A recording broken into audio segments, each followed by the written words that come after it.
Oke. Assalamualaikum warahmatullahi wabarakatuh. Di sini kami akan mempresentasikan materi tentang komunikasi dan pengambilan keputusan dalam organisasi. Sebelumnya, kami akan memperkenalkan anggota kelompok kami. Yang pertama saya sendiri, Heri Fitrianto. Yang kedua ada Andri Duyanto. Yang ketiga Fajar Prasetyo.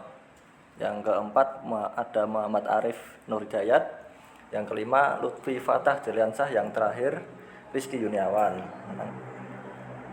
Langsung saja di sini pengertian komunikasi.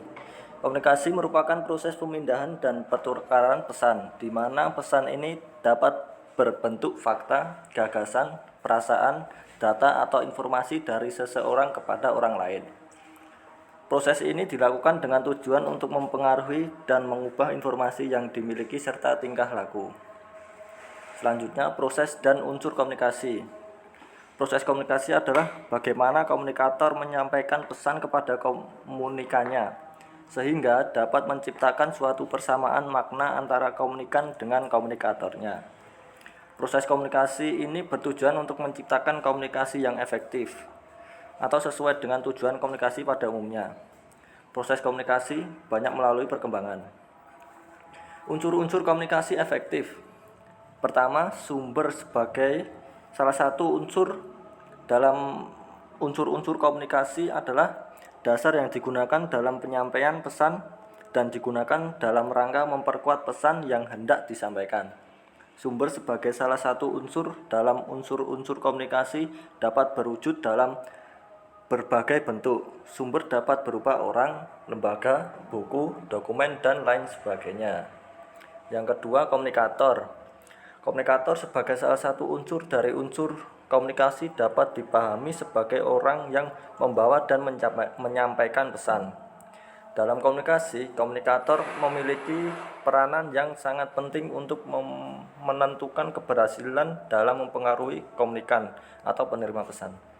Komunikator harus memiliki keterampilan untuk memilih sasaran dan menentukan tanggapan yang hendak dicapai. Yang ketiga, pesan. Unsur-unsur komunikasi yang ketiga adalah pesan. Pesan sebagai salah satu unsur dalam unsur-unsur komunikasi dapat dipahami sebagai materi yang diberikan oleh komunikator kepada komunikan. Pesan dapat disampaikan oleh komunikator dalam berbagai cara, misalnya melalui kata-kata, nada suara, hingga gerak tubuh dan ekspresi wajah. Pesan sebagai salah satu unsur dalam unsur-unsur komunikasi dapat berwujud dalam berbentuk di antaranya pesan informatif. Pesan informatif bersifat memberikan keterangan-keterangan atau fakta-fakta yang menuntun komunikan untuk mengambil keputusan. Yang kedua, pesan persuasif. Pesan persuasif adalah pesan yang berisikan bujukan yang bertujuan untuk memberikan perubahan sikap komunikan. Perubahan yang terjadi merupakan perubahan yang tidak dipaksakan, melainkan berasal dari kehendak diri sendiri. Selanjutnya yang ketiga, pesan koersif. Pesan koersif adalah kebalikan dari pesan persuasif. Pesan koersif bersifat memaksa dengan mengandalkan sanksi-sanksi untuk menentukan komunikan. Yang keempat ada channel. Channel merupakan unsur-unsur komunikan yang selanjutnya. Channel merupakan saluran penyampaian pesan atau sering juga disebut dengan media komunikasi. Media komunikasi dapat dibagi ke dalam dua kategori, yakni media komunikasi personal dan media komunikasi massa. Media komunikasi personal digunakan oleh dua orang yaitu atau lebih untuk saling berhubungan. Sifat dari media komunikasi ini pribadinya, sehingga dampaknya tidak bisa dipaksakan oleh orang banyak. Contoh dari media komunikasi personal adalah telepon, aplikasi chatting seperti WhatsApp, Line, BBM, dan juga Skype.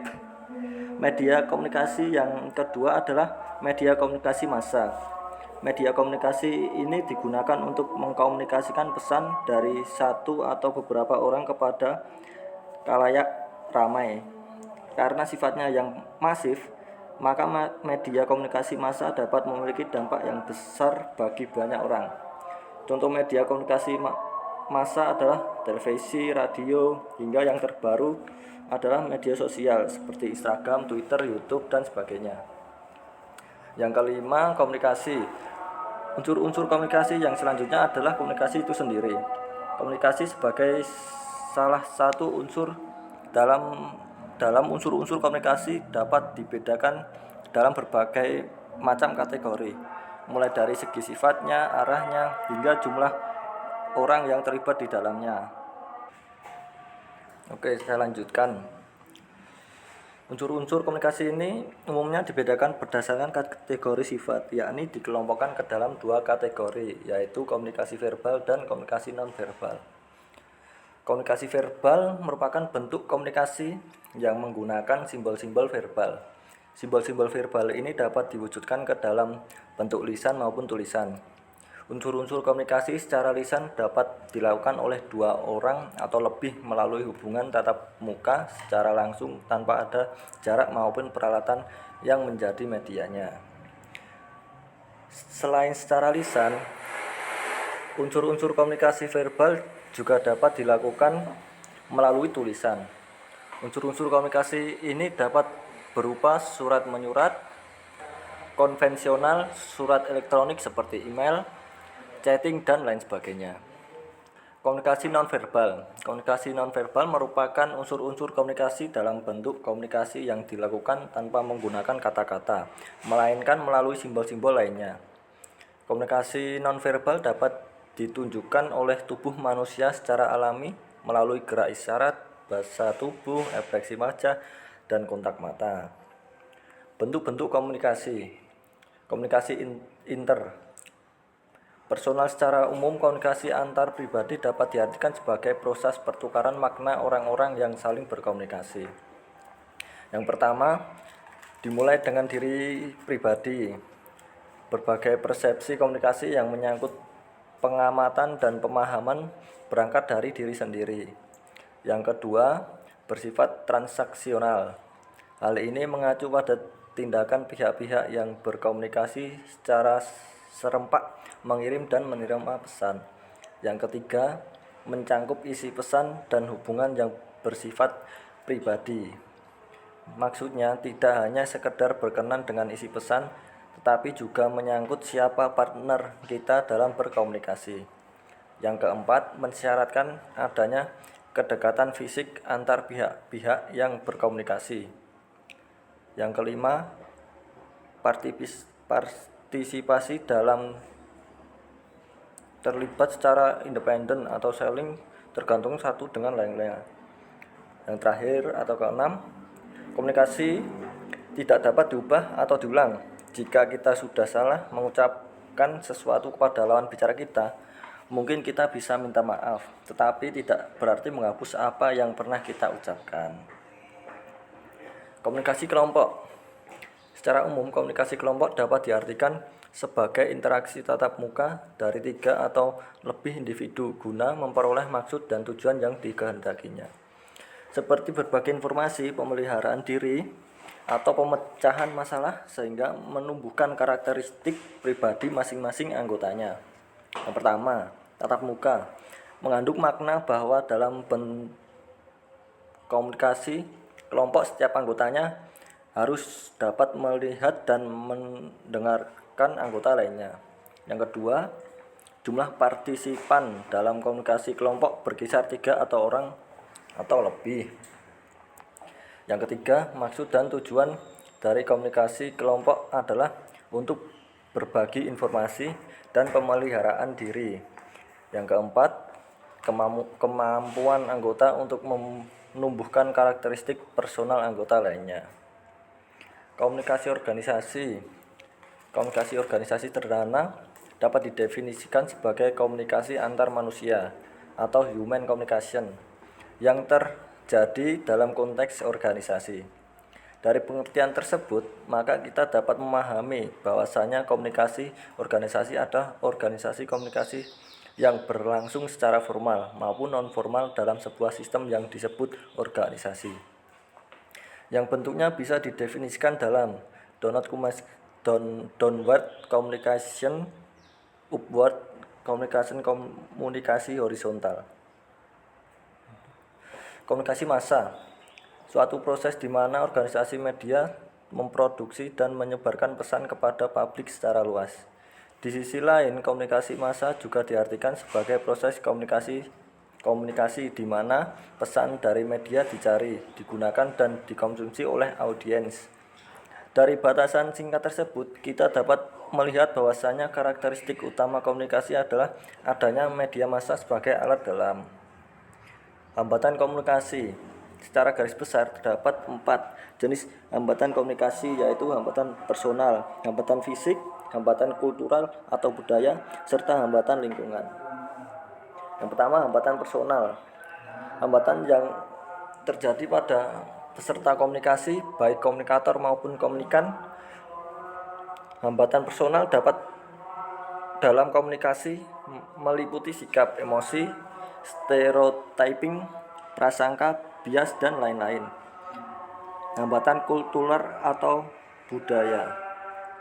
Komunikasi yang kita lakukan dengan orang yang memiliki kebudayaan dan latar belakang yang berbeda mengandung arti bahwa kita harus memahami perbedaan dalam hal nilai-nilai, kepercayaan, dan sikap yang dipegang oleh orang lain. Hambatan kultural atau budaya mencakup bahasa, kepercayaan, dan keyakinan. Hambatan bahasa terjadi ketika orang yang berkomunikasi tidak menggunakan bahasa yang sama atau tidak memiliki tingkat kemampuan berbahasa yang sama. Hambatan juga dapat terjadi ketika kita menggunakan tingkat berbahasa atau tidak sesuai, atau ketika kita menggunakan jargon atau bahasa slang atau prokem atau alay yang tidak dipahami oleh satu atau lebih orang yang diajak berkomunikasi. Hal lain yang turut memberikan kontribusi terjadinya hambatan bahasa adalah situasi di mana percakapan terjadi dan bidang pengalamannya ataupun kerangka referensi yang dimiliki oleh peserta komunikasi mengenai hal yang menjadi topik pembicaraannya. Hambatan fisik.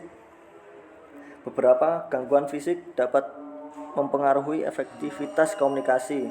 Hambatan fisik komunikasi mencakup panggilan telepon, jarak antar individu, dan radio. Hambatan fisik ini pada umumnya dapat diatasi. Yang terakhir, hambatan lingkungan. Tidak semua hambatan komunikasi disebabkan oleh manusia sebagai peserta komunikasi. Terdapat beberapa faktor lingkungan yang turut mempengaruhi proses komunikasi yang efektif. Pesan yang disampaikan oleh komunikator dapat mengalami rintangan yang dipicu oleh faktor lingkungan, yaitu latar belakang fisik atau situasi di mana komunikasi terjadi. Hambatan lingkungan ini mencakup tingkat aktivitas, tingkat kenyamanan, gangguan, serta waktu. Cara mengatasi hambatan.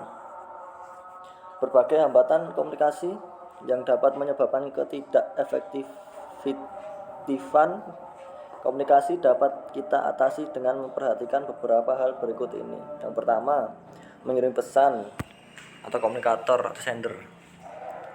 Komunikasi adalah suatu proses yang berlangsung dua arah dan diawali oleh pengiriman pesan. Pengirim pesan hendaknya merumuskan informasi sedemikian rupa agar tujuan komunikasi tercapai.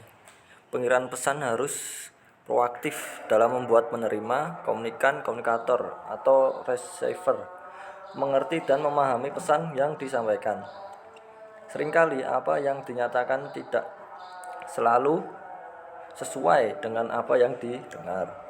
Untuk menghindari hal-hal yang harus dilakukan adalah yang pertama, menyatakan satu ide atau gagasan dalam satu waktu. Menyatakan ide atau gagasan dengan singkat, memberikan penjelasan ketika diperlukan, melakukan pengulangan jika diperlukan, menerima dan memberi umpan balik, melakukan pilihan kata, nada suara, dan bahasa tubuh yang tepat, mengembangkan sikap empati terhadap penerima, komunikat atau receiver dalam mengatasi hambatan kultural atau budaya dalam komunikasi. Yang kedua, pesan yang akan disampaikan oleh Saudara Rizky Yuniawan. Pesan.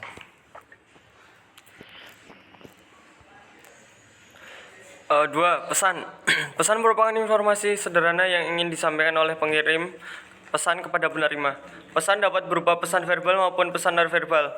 Untuk mengurangi kemungkinan terjadinya masalah, pengirim harus yang pertama menggunakan terminologi yang tepat, bicara dengan jelas. Waktu pengiriman pesan disesuaikan dengan kesiapan menerima pesan untuk mendengarkan atau menerima pesan. Menggunakan volume suara yang sesuai. Selanjutnya, pesan yang disampaikan hendak bersifat inklusif dan informatif. Inklusif artinya bahwa pesan berisi segala sesuatu yang diperlukan oleh penerima pesan untuk memahami maksud pengirim. Informasi artinya pesan merupakan suatu yang ingin diketahui oleh penerima pesan. Yang ketiga yaitu penerima atau komunikan atau komunikat atau receiver. Pertama, penerima pesan membutuhkan informasi untuk memenuhi kebutuhan mereka. Untuk itu, penerima pesan harus memegang kendali atas seluruh proses komunikasi yang berlangsung, agar penerima pesan memegang kendali. Selanjutnya, aktif mendengarkan adalah suatu proses yang digunakan oleh penerima pesan untuk memfasilitasi komunikasi dan meningkatkan penampilan. Dalam artian, penerima pesan aktif dalam proses komunikasi, agar penerima pesan dapat mendengarkan dengan aktif. Hal-hal yang perlu dilakukan oleh penerima pesan antara lain, fokus perhatian pada pesan yang disampaikan dengan memberikan momen prioritas, jika memungkinkan melihat atau melakukan kontak mata kepada pengirim pesan. Selanjutnya, mendengar dan melihat isi pesan tidak langsung atau non-verbal, sama baiknya ketika mendengarkan kata-kata perhatikan petunjuk non-verbal yang menyajikan informasi berdasarkan apa yang ingin disampaikan oleh pengirim pesan. Selanjutnya, menjaga pikiran tetap terbuka dan hindari penilaian. Selanjutnya, melakukan verifikasi terhadap apa yang didengar atau disampaikan. Jangan berasumsi bahwa persepsi yang diberikan terhadap pesan merupakan bentuk persetujuan dengan tujuan pengirim pesan. Berikan umpan balik yang tepat kepada pengirim pesan. Yang keempat, yaitu umpan balik pesan. Penerima yang efektif memverifikasi pemahaman mereka terhadap pesan yang dikirim oleh pengirim pesan. Mereka menyadari kata-kata, nada, suara, dan bahasa tubuh kita ketika mereka memberikan umpan balik. Berbagai bentuk umpan balik yang diberikan dapat berupa pengakuan, pengulangan, dan parafase. Kemudian yang dimaksud dalam pengakuan adalah bahwa penerima pesan telah menerima dan memahami pesan yang disampaikan. Untuk pesan yang bersifat informatif, yang rumit, pengakuan saja tidaklah cukup untuk memastikan dan memahami pesan yang disampaikan. Sedangkan yang dimaksud dengan pengulangan adalah mengulangi kembali kata-kata yang disampaikan oleh pengirim pesan. Terakhir, yang dimaksud dengan parafase adalah mengulang kata-kata yang disampaikan oleh penerima pesan sendiri kepada pengirim pesan. Hakikat pengambilan keputusan. Hakikat pengambilan keputusan adalah tindakan dalam mengeluarkan keputusan yang bersifat taktis maupun operasional, seperti memuat program yang ingin dicapai, strategi pelaksanaannya, dan strategi pemecahan masalah melalui suatu keputusan yang didasarkan pada hasil pemilihan beberapa alternatif masalah yang ditetapkan untuk pencapaian tujuan. Bab selanjutnya yaitu proses pengambilan. Proses pengambilan keputusan adalah suatu usaha yang rasional dari administrator untuk mencapai tujuan-tujuan yang telah ditetapkan pada bagian awal dari fungsi perencanaan. Prosesnya mulai dari berakhir dengan pertimbangan. Ia memerlukan kreativitas, keterampilan kuantitatif, dan pengalaman. Urutan-urutan langkah-langkahnya dalam Oteng 1993 yaitu sebagai berikut. Pertama, menentukan masalah. Kedua, analis situasi yang ada. Ketiga, pengembangan alternatif-alternatif. Keempat, analisis alternatif-alternatif. Kelima, pemilihan alternatif yang paling baik. Pengambilan keputusan. Keputusan decision secara harfiah berarti pilihan atau choice. Pilihan yang dimaksud di sini adalah pilihan dari dua atau lebih kemungkinan, atau dapat dikatakan pula sebagai keputusan dicapai setelah dilakukan pertimbangan dengan memilih suatu kemungkinan pilihan. Elemen dalam proses pengambilan keputusan.